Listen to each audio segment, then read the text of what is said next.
ለምሳሌ ጸሰለሞን የምለውን ባለፈው እዛ ደብረ ዘይት ሄዳችሁ ጊዜ ቆርጫ ሳይቻቸዋለሁ። እዚህም ግቢ አለ። በበረሃው በፀሐዩ ጊዜ ይሄ እጽዋት አይደርቅም። ለሰለሞን መድኃኒት የተሰጠው እና ከበረሃ አምጥተው ነው ሽማግሌዎቹ የተከሉት። እኔም እዚህ አምጥቼ ተክየዋለሁ። ጣዕም አለው።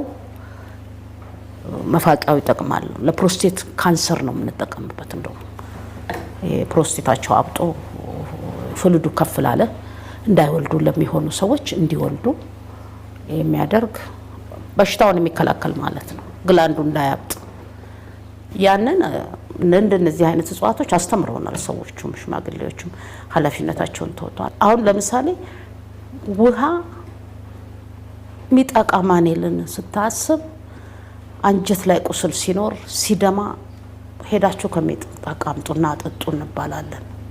ማዕድኑ ምን እንደሆነ አናውቅም። ሲጠጣ ያቃጥለውና ያ የተቀደደ ቦታ ደም የሚደማ ቦታ ለወደፊቱም እንደዚህ አይነት ነገር ካጋጠመው ማንም ሰው ቢጠቀም ደስ ይለኛል። አንጀቱ ለቆሰለ አሁን ለምሳሌ ደም ሲደማ ውሃ ላይ ወንፊት ላይ ውሃ ማፍሰስ ነው።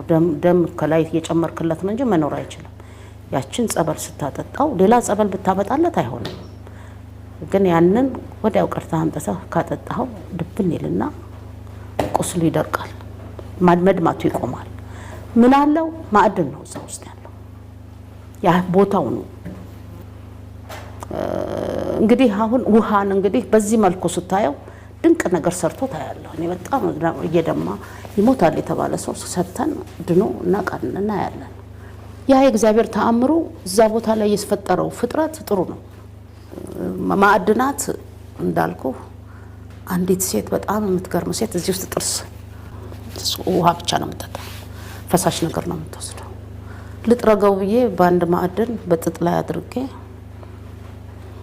ትንሽ ውሃ አድርጌ ስነካው ጥርሱ ወለቀ። ስንት ሐኪም ነርቫ ላይ ነው ተብሎ እንትን ትሞታለች። ያ ሲነቀል ደሞ አይቆምም፣ ቀጭን ነው ደሞ የተባለው። ደምም አልደማም። አከምኩ ማለት አይደለም። ይሄ ያ ማዕድን ምንድነው ያለው? ያንን ደምስ እንዴት አቆሙ? እንዴት ተስነቀለው? እሱ አሁን ለምርምር መቅረብ አለበት። ማዕድን ነው ይሄም ለየት ይላል። የኢትዮጵያ ማዕድናት ብዙ አይነት አሉ።